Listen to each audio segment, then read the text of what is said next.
បើនិយាយពីគុណសម្បត្តិនិងសមត្ថភាពក្នុងការដឹកនាំគ្រួសារវិញលោកនាយករដ្ឋមន្ត្រីហ៊ុនសែនអាចចាត់ទុកថាជាបិតាដ៏គំរូមួយដែលពូកែអប់រំបុត្រធីតារបស់លោកឲ្យខិតខំរៀនសូត្រក្រេបយកចំណេះវិជ្ជាដើម្បីអាចមានសមត្ថភាពឈរជើងពីខ្លួនឯងបានលោកបានផ្ចង់ផ្ដើមបុត្រាបុត្រីរបស់លោកឲ្យបានរៀនសូត្រខ្ពង់ខ្ពស់ស្ទើរផុតកំពូលលោកហ៊ុនម៉ាណែតដែលជាកូនប្រុសច្បងរបស់លោកបានរៀនចប់ថ្នាក់អនុបណ្ឌិតនៅសាលាយោធាដ៏ល្បីឈ្មោះមួយនៅសហរដ្ឋអាមេរិករួចលោកបានទៅបន្តយកថ្នាក់បណ្ឌិតទៀតនៅប្រទេសអង់គ្លេសរីឯកូនប្រុសបន្ទាប់ពីអ្នកទៀតគឺលោកហ៊ុនម៉ាណីនិងលោកហ៊ុនម៉ាណិតសុទ្ធតែបានទទួលការអប់រំថ្នាក់អនុបណ្ឌិតនៅប្រទេសលោកខាងលិចនិងប្រទេសចម្រើនជឿនលឿននានាមានប្រទេសបារាំងអាមេរិកនិងអូស្ត្រាលីជាដើមបុត្រី3រូបទៀតរបស់លោកនាយករដ្ឋមន្ត្រីហ៊ុនសែនក៏មិនចាញ់បងប្អូនប្រុសរបស់គាត់ទាំង3នាក់ទៀតដែរម្នាក់សុទ្ធតែមានចំណេះវិជ្ជាមានមុខរបរមានតួនាទីធំដែលមនុស្សភាគច្រើនស្រមៃចង់បានក្នុងការទុកដាក់គូស្រករវិញលោកហ៊ុនសែនក៏ពិនិត្យជ្រើសរើសយកកូនប្រសាចេញពីពូជអម្បូរអ្នកមានឋានៈក្នុងសង្គមខ្ពង់ខ្ពស់ណាស់មិនមែនឲ្យទៅយកកូនអ្នកក្រីក្រស្រុកខ្សែចំការនោះទេ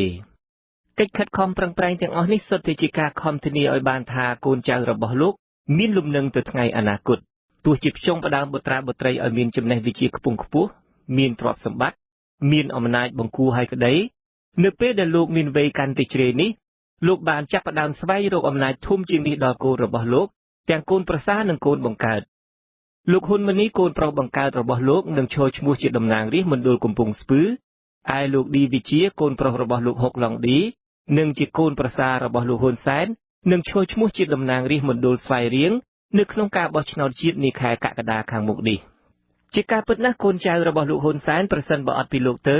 ក៏ពួកគេមានសមត្ថភាពគ្រប់គ្រាន់មានស្ថិរភាពនិងលំនឹងក្នុងជីវិតក្នុងការរស់នៅបានដោយខ្លួនឯងទាំងអស់នេះសុទ្ធតែបានពីការខិតខំយ៉ាងអស់ពីសមត្ថភាពរបស់ឪពុកតើយុវជនណាដែលមិនស្រមៃចង់បានឪពុកដែលចេះទំនុកបម្រុងកូនចៅឲ្យមានស្ថិរភាពនិងឯករាជ្យក្នុងជីវិតដោយលោកហ៊ុនសែននោះយុវជនខ្លះទោះជាមិនមានសំណាងបានកើតជាកូនលោកហ៊ុនសែនក៏ដោយចុះគ្រាន់តែលោកបានចែកអាវទាហានឲ្យដើរទៅវាស់ដីដែលសល់ពីចិនវិនិយោគរាប់ថាមានវាសនាខ្ពស់ណាស់ទៅហើយបើនិយាយពីគុណសម្បត្តិនិងសមត្ថភាពក្នុងការដឹកនាំប្រទេសវិញលោកហ៊ុនសែនក៏ត្រូវបានមជ្ឈដ្ឋានជាតិនិងអន្តរជាតិចាត់ទុកថាជាបុរសខ្លាំងមួយរូបនៅលើពិភពលោកនេះក្នុងការបោះឆ្នោត3អាណត្តិកន្លងទៅនេះលោកឈ្នះឆ្នោតជានាយករដ្ឋមន្ត្រីរហូតបើទុកជាលោកចាញ់ឆ្នោតកាលពីអាណត្តិទី1ក្តីក៏លោកនៅតែបានតំណែងជានាយករដ្ឋមន្ត្រីទី2រួចបណ្ដេញនាយករដ្ឋមន្ត្រីទី1ដែលឈ្នះឆ្នោតចេញពីតំណែងបានដែរការសិក្សាមួយរបស់សហរដ្ឋអាមេរិកក្រោមចំណងជើងថាកម្ពុជា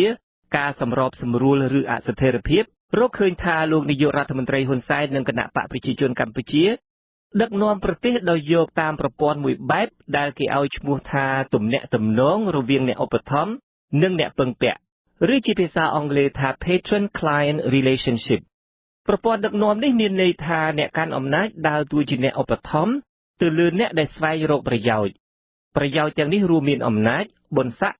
ឬគោរមងារផ្សេងឱកាសការងារប្រាក់កាសឬទ្រព្យសម្បត្តិជាដើម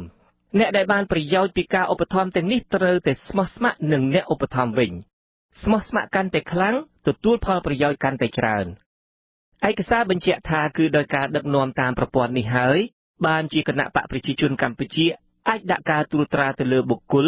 និងស្ថាប័នជាតិទាំងមូលបានដោយមិនអាចឲ្យមានឯករាជ្យឈរដោយខ្លួនឯងបានខុសពីការដឹកនាំគ្រួសារកូនចៅខ្លួនឲ្យរឹងមាំស្ថាប័នសំខាន់ទាំងអស់នៅក្នុងប្រទេសមានស្ថាប័នតុលាការ